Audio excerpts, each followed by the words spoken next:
Hello, everyone, and thank you for joining today's program, Colorectal Cancer Screening Guidelines and Tests. My name is Bridget Cole, Programs Manager at the Nevada Cancer Coalition. The Nevada Cancer Coalition presents this webinar with funding from the Nevada Division of Public and Behavioral Health Colorectal Cancer Program. This webinar features Dr. Sam Nourani, Associate Clinical Professor at the University of Nevada, Reno School of Medicine. Dr. Nourani is a board-certified gastroenterologist practicing at Digestive Health Associates in Reno. His focus in the practice is for all aspects of interventional procedures, cancer staging, cancer resection, control of complicated bleeding, and advanced pancreatic and biliary procedures. Dr. Nourani, I will now turn it over to you. Thank you very much, Bridget, and good morning or good afternoon to those listening. So the talk we're going to be having today is regarding colorectal cancer and then which screening guidelines and tests can be utilized to help prevent this terrible disorder. Next slide, please. So the objectives of our talk will be to describe the overall risk and burden of colon cancer, discuss the current guidelines for colon cancer screening, and then compare all the different types of tests that are available for colon cancer, analyze both their advantages and disadvantages. Next slide. So the colon is the last 3 feet of the entire GI tract and has a variety of very important functions, the most common being the reabsorption of fluids and packaging of waste in preparation for their elimination. A variety of disorders may affect the colon, one of them being cancer, and colon cancer or colorectal cancer is the second leading cause of cancer death, and it accounts for approximately 9% of cancer deaths and 3% of all total deaths in America. When a person is diagnosed with colon cancer, 1 in 3 of those individuals with colon cancer will die within 5 years. Next slide, please. What's really interesting about colon cancer compared to most other cancers is it can be easily prevented. Almost 100%, greater than 95% of colon cancers come from polyps, and polyps are pre-malignant conditions that, for the most part, are pretty easily identified. And the goal for colon cancer prevention is to detect and remove these polyps before they turn into colon cancer. So technically, 95% risk of colon cancer development is now erased with the removal of that polyp. So the goal is to find and remove the polyp, and the result is to prevent colon cancer. Next slide, please. So what is a polyp? A polyp is a growth in the lumen above the surrounding mucosa in the colon. Most polyps are asymptomatic. That means that you don't feel them, and typically you don't see them. The majority are just growing in our colons without us feeling a single thing. However, over time, they can become bigger. They can ulcerate, which means that the tissue of the polyp breaks down, and with that, it can bleed and then transform into cancer. The progression from a polyp to cancer is believed to take 10 years. So we have a lot of time to identify these polyps. This slow growth provides a tremendous opportunity to prevent cancer by removing polyps and subsequently prevent cancer death. Next slide, please.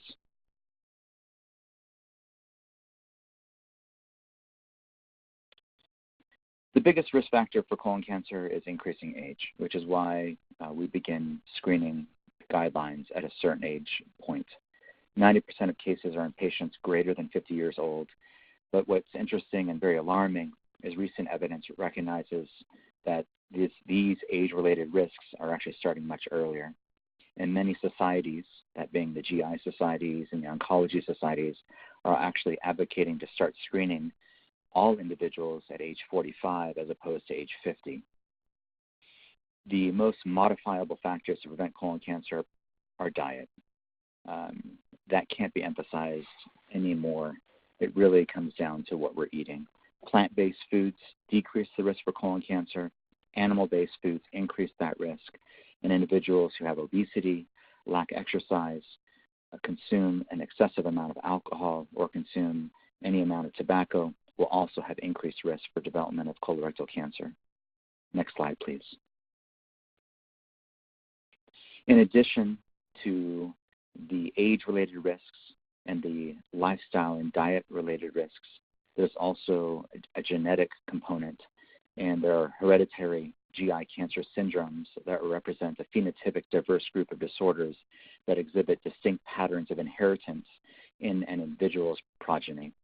And over the past few decades, research has led to an expansion of familial cancer registries and an advancement in genomics that have led to the development of clinical diagnostic criteria for specific hereditary syndromes, as well as the discovery of multiple genes in which germline mutations predispose individuals to syndromes associated with neoplastic manifestations.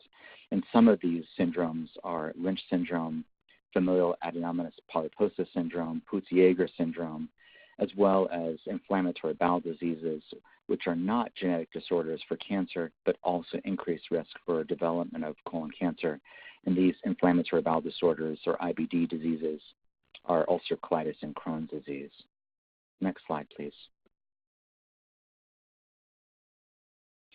So the screening guidelines were very clear previously. I think if you were to ask any gastroenterologist or family practice or internal medicine physician, when should you begin colon cancer screening, the time point was age 50, unless you had a family history, and then there was further discussion, but we won't get into that at this point.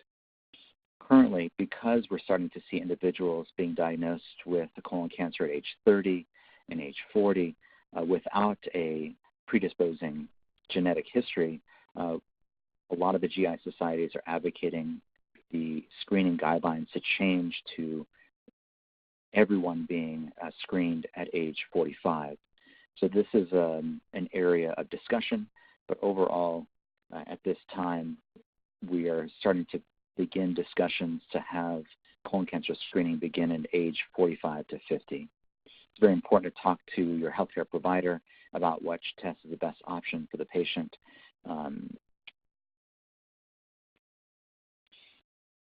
And very interesting question as well is, when should we stop screening?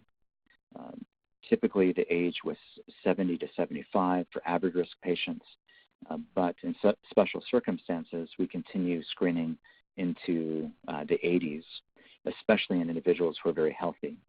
If you have a patient who's in their 80s and their life expectancy is greater than 10 years, then as you know, if they have a polyp, that polyp can be a risk for their life. So if they have a prolonged period of life expected, then we continue to provide colon cancer screening for individuals even past age 75. Next slide, please. So what is the best method? What's the best test procedure to prevent colon cancer? But my question to you is, do you want to find a cancer, or do you want to find a polyp and prevent colon cancer? And those are two very different things. When you answer that question, you can then choose the best test. Personally, I would prefer to find the polyp, remove it, and not have to deal with a colon cancer. If we use tests to find colon cancer instead of a colon polyp, then we have to deal with much more than this test that we're using to identify the cancer or the polyp. If we find a colon cancer, then we would need to then send the patient for further laboratory evaluation, CT scans, referral to surgery, and if the colon cancer is at advanced stage, then the patient is set up for chemotherapy, or even worse, early death or possible hospice. Next slide, please.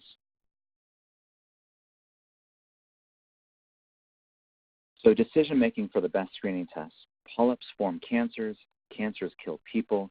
So choose and utilize your screening test carefully. Ultimately, the best test would be something that's inexpensive, easy to perform, has no risk to the patient, and it's able to find and remove polyps during the same episode and reduce risk for cancer formation with the actual procedure performed. Unfortunately, none of what we're about to discuss satisfies each of these criteria. What we'll discuss is the advantages and disadvantages of all the different tests, and then we'll try to decide what would be the best for our patients. Next slide, please. Like I stated, no test has all these qualities. Some tests are cheap, they only find cancers, and because they only find cancer, they have to be repeated frequently, yearly typically, in order to avoid any missed lesions. Other tests are expensive, they're invasive, they find and remove polyps, and thereby reducing cancer formation, and they can be repeated every 10 years. Next slide, please. So there's at least 9 different tests developed. The best established is a colonoscopy. Other tests are a FIT test, stool DNA test, and CT colonography, or what's also known as a virtual colonoscopy. Next slide, please.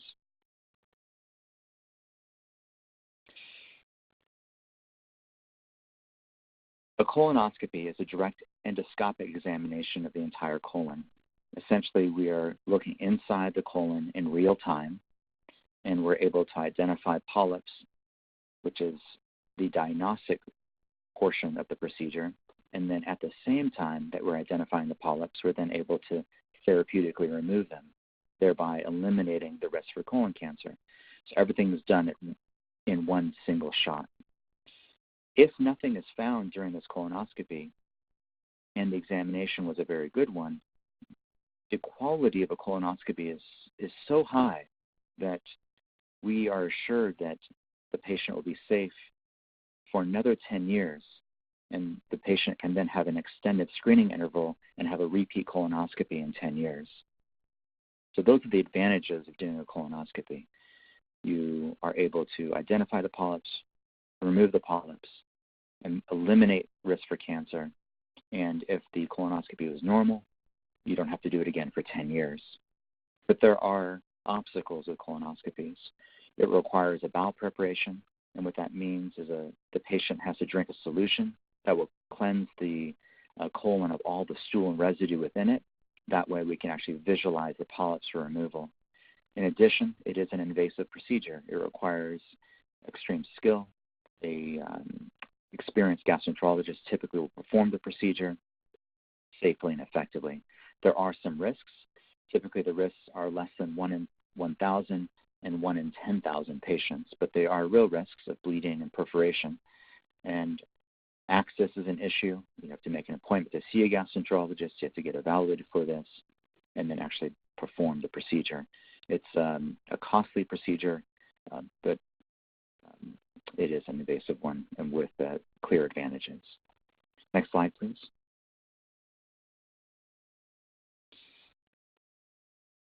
Other screening tests are an FOBT test, or fecal occult blood test, and essentially we are testing the stool for any type of blood. It's a very cheap test to do. It's very easy to do. Anyone can do it. It does not require a bowel preparation. It's non-invasive. Basically, you just take a smear of your stool, you put it on a card, and you test to see if there's any blood in it. But there are disadvantages. There's very poor detection of polyps. It misses greater than 60 to 80% of polyps, and it detects only cancers and misses 40% of those cancers. And the reason why is because you have to have something that's bleeding for it to diagnose it. So if the lesion is not bleeding, then the chance that we can miss it is very high. Because the miss rate is so high, it's very important to perform this procedure every year. It's not like the colonoscopy where if you have a negative result, you can forget about it for 10 years. Because the accuracy of this FOBT test is so low, it must be performed yearly. So if one is going to utilize this screening modality, it has to be done yearly. It can't be done once in a while and just forget about it. Otherwise, they can have significant ramifications, negative ones for the patients. Next slide, please. Other screening tests are fecal immunochemical tests, or a FIT test. Now, this is exactly like the FOBT test, except it's specific for human blood. So very similar to the FOBT test. It's okay at detecting colon cancer. Like I said, it's very easy. Anyone can complete it. It's a smear of stool. There's no bowel prep, and it's also very cheap. Again, the disadvantages are very similar to the FOBT test. It misses greater than 20% of cancers, greater than 70% of polyps, and the test sensitivity is affected by mailing, processing delays, temperature. And like the FOBT test, it must be tested annually because of the potential for missed cancers and polyps. Next slide, please. A newer stool test is a DNA test called Cologuard, and it tests for DNA shed by colon cancers, which have genetic mutations acquired during carcinogenesis. The advantages is it's slightly better than a FIT test. The disadvantages is that it's about 10 times more expensive, 10 to 20 times more expensive than the FIT test at $600. And it's not as easy as a FIT test. You can't just do a smear. You actually have to collect the whole load, an entire stool sample. And the miss rate is concerning. The miss rate is 15 to 25% for cancers, and it misses greater than 60% of polyps. The accuracy is a little bit better than the FIT test, so they have advocated doing this test every 3 years as opposed to every year for the other stool tests. But still, there's a high miss rate, and there's obvious concern there that if the test is negative, this test must be performed every 3 years because of this miss rate. There are imaging tests that can be performed. Next slide, please. There are imaging tests that can be performed as opposed to the colonoscopy or the stool tests, which are the FOBT, the FIT test, and the Cologuard test. The typical imaging that was performed previously were barium enemas, but that's no longer recommended. The typical colon imaging test that's performed now is the CT colonography. It's a CT examination. The advantages are that no sedation is needed. It can identify polyps and cancers in real time and actually visualize their location. The disadvantages are similar to the colonoscopy. It requires a bowel preparation. It doesn't have as good of a specificity or sensitivity, that being it doesn't identify all the polyps that could be identified during a colonoscopy. And because it's an imaging examination, you are exposed to radiation, and it's twice as expensive as a colonoscopy. And it must be done twice as often, every 5 years, because it doesn't have as good of an accuracy to identify polyps as a colonoscopy. And when you do a CT colonography and a polyp is identified, then the patient has to have the colonoscopy afterwards. So additional costs there as well. Next slide, please. So in summary, colon cancer is the second most common cancer. 33% of patients with colon cancer will have died within 5 years of the diagnosis. Many screening tests are available, and we reviewed them: the colonoscopy, the non-specific stool studies of FOBT, stool study FIT test, the stool study Cologuard, which is a DNA test, and CT examination, imaging examination of the colon, CT colonography, are all that are available. And some find polyps and reduce cancer formation, and some can only find the cancer. Next slide, please. The tests that find polyps and reduce risk of cancer are more invasive and cost more, that being the colonoscopy and CT colonography. And although they're invasive and cost more, there's a significant benefit. Obviously, you're finding the polyps and you are removing them and eliminating the risk of cancer. There are other tests that can only find the cancer. They're cheap and have to be repeated frequently so that they don't miss cancers because of their high miss rate. And those are the FOBT tests, the FIT test, and the Cologuard. The choice can be very challenging. So ultimately, I would ask you, which test would you choose for yourself when the time comes? And which test would you want for your loved ones? I really appreciate you guys taking the time to listen to me.